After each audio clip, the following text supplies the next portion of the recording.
Right. Philippians chapter 2, verse 14. I'm just going to read that section and then we can start having a chat about it. Do all you have to do without complaint or wrangling. Show yourselves guileless and above reproach, faultless children of God in a warped and crooked generation, in which you shine like stars in a dark world and proffer the word of life. Thus you will be my pride on the day of Christ, proof that I did not run my race in vain or work in vain. But if my lifeblood is to crown that sacrifice, which is the offering up of your faith, I'm glad of it, and I share my gladness with you all. Rejoice, you no less than I, and let us share our joy. So, complaining and wrangling. What does this translation mean by the word wrangling, do you think? Argument, I think, is the word. I looked him up in I have Thayer's Greek lexicon of the New Testament. Years and years and years ago, I used to use it all the time. But I'm very, very rusty. And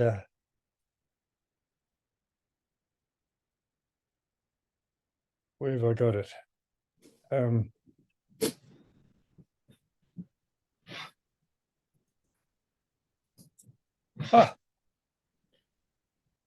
I've got too many pages. I don't know where anything is any longer. But that's yeah, all right. It means wrangling, arguing, debating, having a difference and talking and dissension, disagreeing with one another. And it's interesting because what does it say? Show yourselves Guileless. No, do without complaint or wrangling. Yep. in our new NEV. And the wrangling is the discussion, the argument, and without complaint is grumble, without grumbling.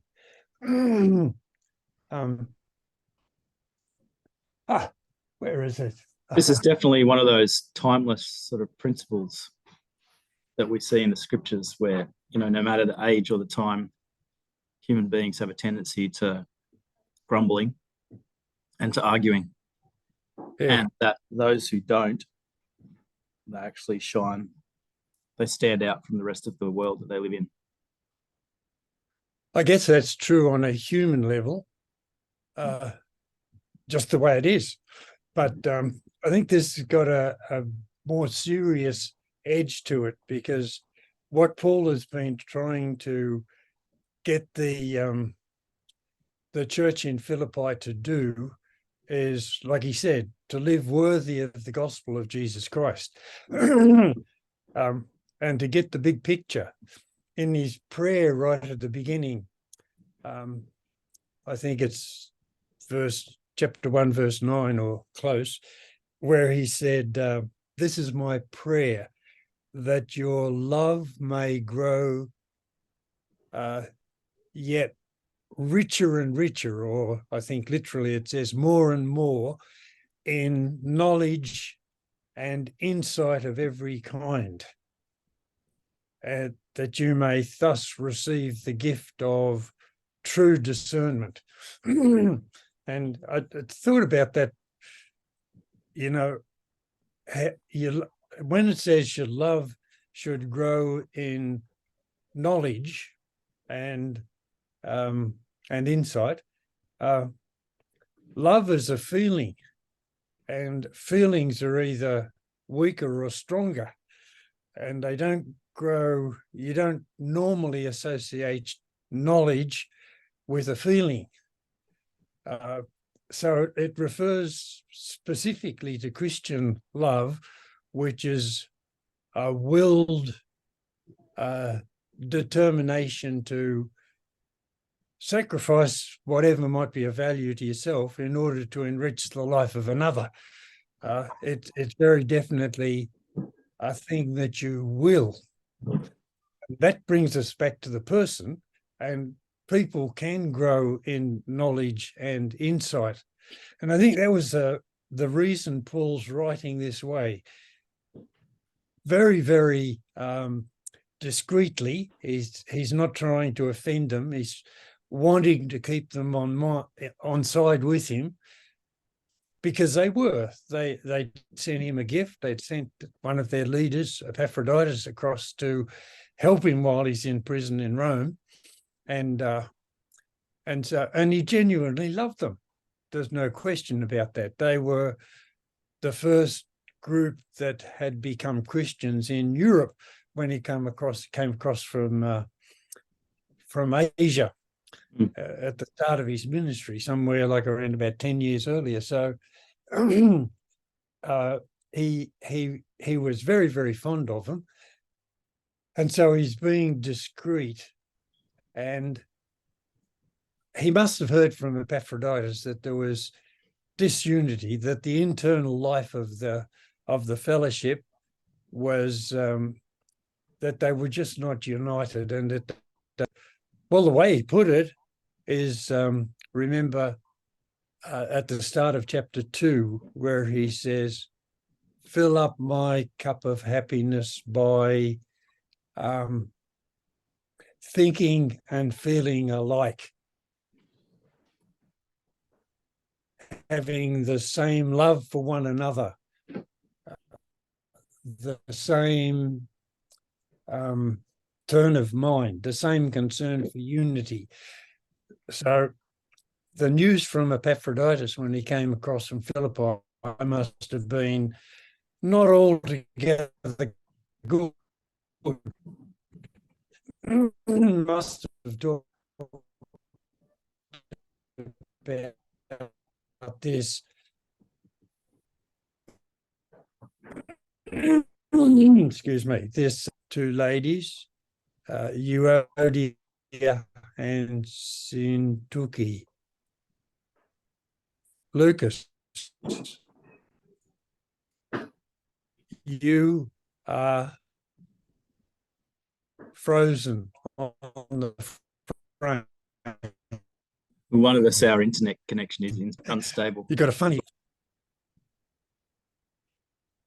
Oh, is that what it is?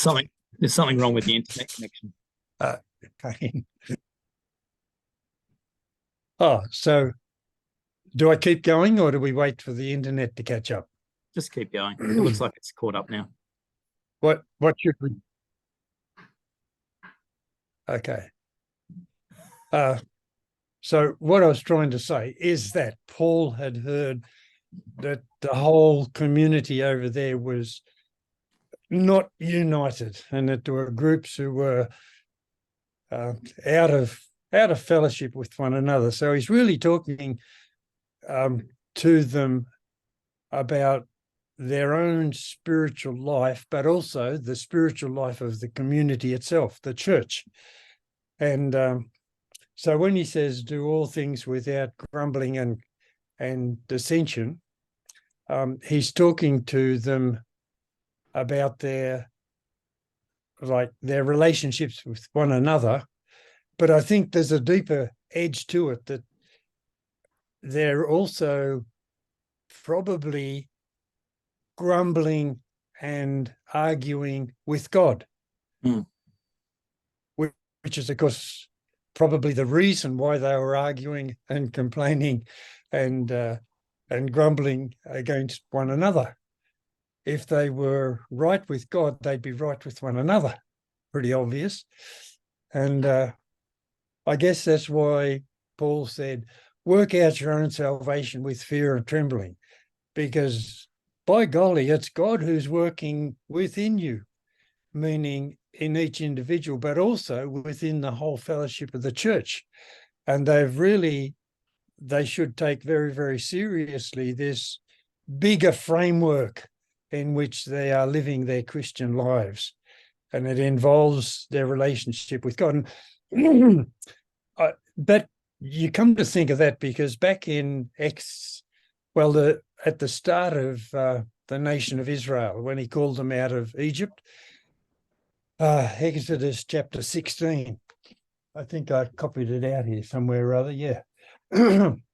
This is out of Exodus chapter 16. It says the whole Israelite community setting out from Elim arrived at the wilderness of Sin, which lies between Elim and Sinai.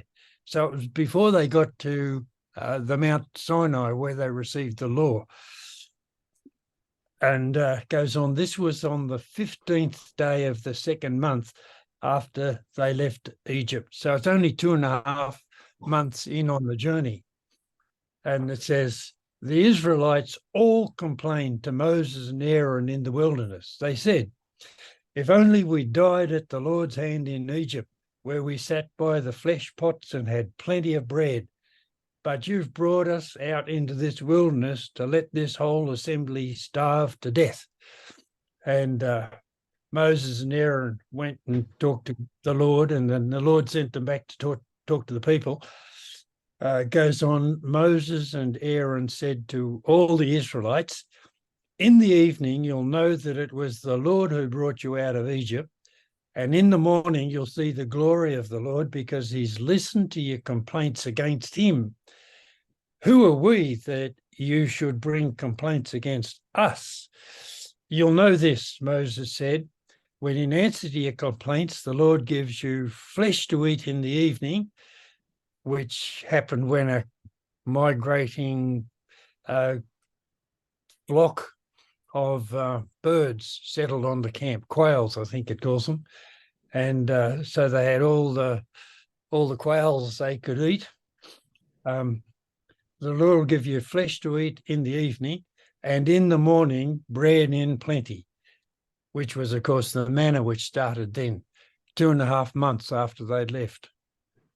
And I can kind of, they must have been carrying food with them, and it must have been 2.5 months. It must have been getting a little bit scarce, down to maybe iron rations. So they maybe had reason to doubt.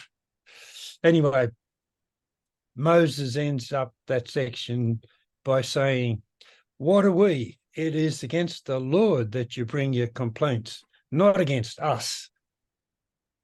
Which is probably true, you know, if we're in a church fellowship and we are grumbling and complaining about one another, then it's probably, while it looks on the surface quite justified in many cases, yet it's really deeper down, it's really questioning the Lord about what's going on in the group.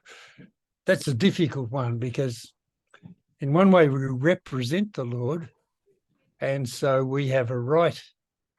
I guess it's the grumbling and the complaining and arguing without coming to a resolution. A leader has to lead, and he has to face whatever is wrong and bring it to light, rebuke where it's necessary, and strengthen and bring the church into its full life and full destiny as as an outpost of the kingdom of God in the present age, like he goes on to say here, actually.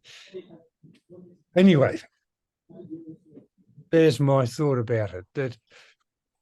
And I know in myself, sometimes you're put in a position where it could be trying to use an illustration. A neighbour rang up just last night, and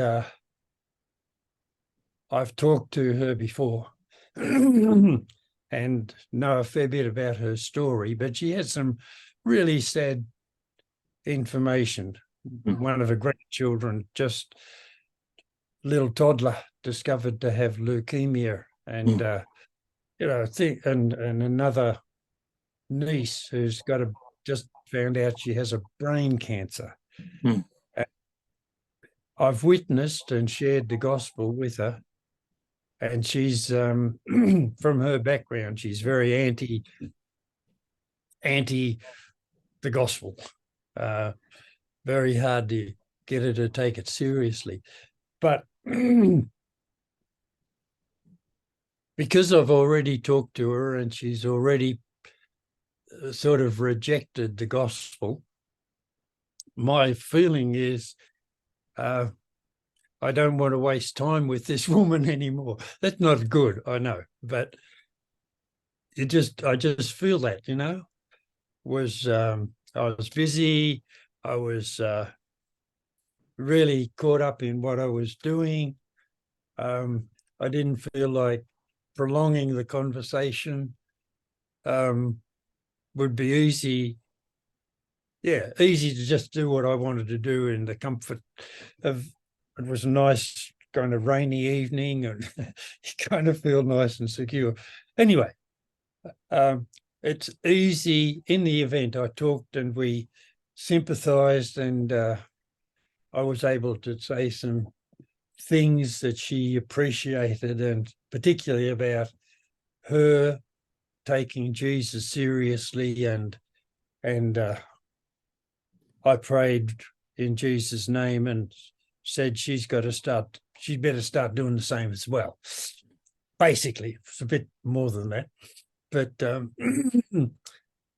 just sort of an illustration. My first response, here was somebody who's, she was just had a sad heart, and she's going away and asked me to collect a mail and things like that on the surface, but underneath, she really wanted to talk about what was happening in her family and in her life.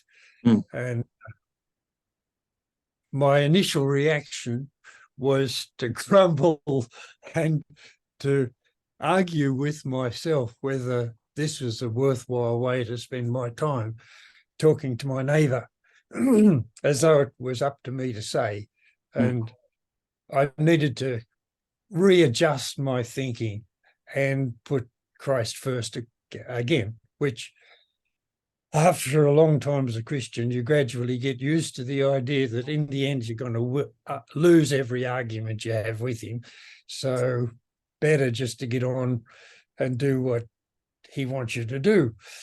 And it's a blessing as I think about it. That really was a good way for me to spend the evening talking on the phone to my neighbour. Yeah.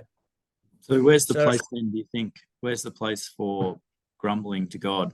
Because you see that a fair bit in the Psalms, where the psalmist complains and, asks the question, well, God, why aren't you fulfilling your promises? Why aren't you doing what you said you were going to do? What's the place for that? I mean, imagine the grumbling and complaining and wrangling that's happening here is stuff that's happening between people, but you're saying it's happening between people because they've already been complaining towards God, or maybe they hadn't. I don't know. Or the very fact that they're grumbling against one another means, if they really put it in the bigger picture, the full context, they'd see that it is wrangling against God and God's will for them. That's what I'm trying to say. Yeah. But so what I'm asking is, what's the place for grumbling towards God? Yeah. And you're right. In the Psalms, they often do grumble.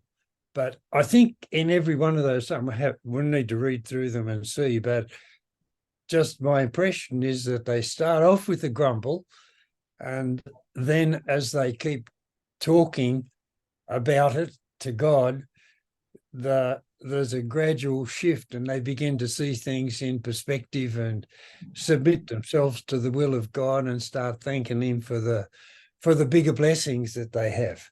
Is that sort of bit of the process that happened with you and this woman last night? Yeah. Until this morning, as I was looking around for an illustration of what I meant, I hadn't thought of it this way, that it was such a blessing. But now, as I remember, it's really put me onto a a new level in my relationship with the woman as far as the gospel is concerned. Yeah. You know, we've talked about very, very serious matters, and I said, look, you're the grandmother, you're the matriarch, and you need to be able to show a sense of kind of dignity, but confidence in a bigger power that works for good, even if on our level it seems like it's for harm. I said, look, your grandchild, your son and daughter-in-law are finding out that their little baby has leukemia. It's a wake-up call from God. It's saying, hey, this is serious. This world has got to have bigger answers than what this world gives. And it's a wake-up call to actually take seriously the big picture, that there is a creator God, that this world has gone wrong and awful things happen. But the creator God has loved us, and that's what the gospel of Jesus Christ is all about. His provision for these horrible things that happen here and now. And if we take it seriously, then this can be a big blessing, a blessing that is worth the suffering here and now in order to have the blessing and the joy that is to come hereafter. So to get that message across to that lady and to say to her, you as the matriarch need to represent that. You need to show yourself to be a woman of faith and a woman of prayer, so that you can talk to your grandchildren and to the rest of your family about the hope that we've got as a real thing. And anyway, that was, as I think about it now, I am really so glad of the opportunity to share what I know about God, and it certainly was worth being interrupted in my plans for last night, for the evening. Yep. So, and I think that's the way it is in the Psalms, that, they grumble and they have reason to grumble. Can't remember the number, but one of the Psalms is where it starts off recounting all the blessings to Israel that their tradition had told them, that the scriptures spoke about. And then it said at the end, that's all right, Lord, but now here we are in captivity and all these things have gone wrong. So what are you going to do about it now? And yet it does at the end again. I'm pretty sure that it turns around and has the comfort of knowing that even the worst that happens is that we don't deserve any better anyway, but that in the end, your promises come through and there's blessing that overcompensates for the suffering. Yeah. No, I just wonder if that's why we should take our grumblings and complaining to God in prayer and in an open heart, because there's a process that's important for us to go through where you're honest with God about what you're struggling with. And then as you interact with that and with God, that you realize that there is a bigger picture that you're part of there, and you're the creature and he's the God. There's kind of it's like a process that you've got to move through. Whereas I see like the arguing and complaining here that's happening that's taking it to each other and into the community, and that's causing division and destruction. So, but it does give an opportunity for Paul. It does give an opportunity for Paul to address what he sees to be the ideal for the Christian church. Yeah. Yep. And that the ideal is that you show yourselves guileless and above reproach, faultless children of God in a warped, crooked generation in which you shine like stars in a dark world and proffer the word of life.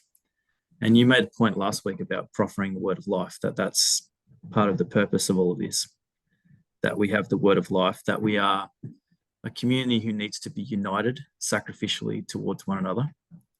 And that the purpose of being that community is that we're offering the word of life to a world which is crooked and depraved. Yep. Exactly that. The words that are used there, I mean, I read that through and I thought, all right. It says, show yourselves innocent or blameless and above reproach. And the word, I think, how does it actually, I've got a revised English version where it says, show yourselves, guileless and above reproach. The word for guileless in this translation is, the Greek word is blameless, and it says deserving no censure in my Thayer's Greek dictionary. And that caught on because there are going to be people who blame you just simply for being a Christian. You know, you can't expect people to speak well of you, even when you're doing well, doing the right thing. So there's a bias against us. I'm thinking again of John chapter 15, where Jesus said, if the world hates you, it hated me first, as you well know. If you belong to the world would accept you. But because you do not belong to the world, because I've chosen you out of the world, therefore the world hates you. And remember what I said, the servant is not greater than his Lord. As they have persecuted me, so they will persecute you. And so we can't expect to be blameless from the world, because they're going to blame us for being Christians, for being religious, if they see it that way, or blame us for being deluded and to think that we're spiritually responsible before the Creator. There are all kinds of ways that we could be blamed by the world. So when Paul says that we're to be blameless, I think it needs that nuance to it, that we need to make sure that we don't deserve to be blamed. Somebody once put it, people will be offended by the gospel, but you don't need to be offensive when you present the gospel. So make sure that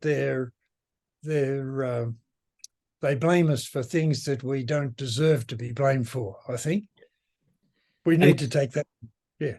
And Paul's point here is that as you don't complain or wrangle, and as you're above reproach and have nothing to be blamed for, you'll be faultless, but you will shine like stars in a dark world, offering his word of life. And so for those that can see, they will see who we really are.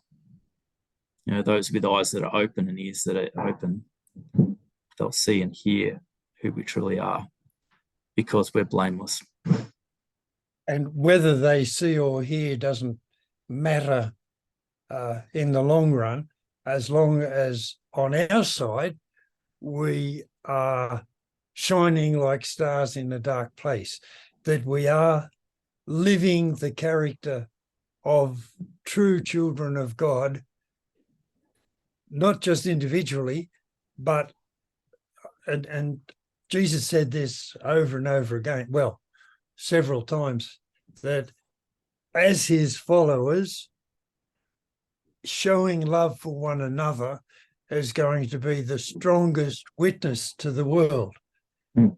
But I think Paul very specifically is saying we should be holding out proffering the word of life. He said it before in the start of chapter 2, I think, that we should be in the prayer, I think it was, that we should be standing side by side, witnessing to the gospel. Yeah. Hearing the gospel. Yep. Another one too, it says there, it uses the word faultless, which literally means that's a word with a prefix, not, and then momos, which means blemish. So it's unblemished, which means without blame, blemish, fault, spot, faultless, unblameable. And again, choosing the word unblameable. It's one thing for somebody to blame me, but it's another thing for me to be unblameable in myself, to know that any criticism that comes is not because I deserve it. I think that's maybe it's just my salvation from my own character, because I can be a little bit, what am I called over and over again, arrogant, confident, and yeah. I still haven't worked that out. Yeah. But, Actually, we've run out of time. We've only got about 30 seconds left. So we'll have to wrap it up there. Next time, we'll have a think about that next part from verse 16. Think about the day of Christ, that he didn't run his life in vain. Yeah, and go on from there. Okie doke. Well, let's do what we can. Let's shine like stars. In that. And proffer the word of life. Proffer the word of life. Yep. All right. Thanks, Laurie. Bless you, Lucas.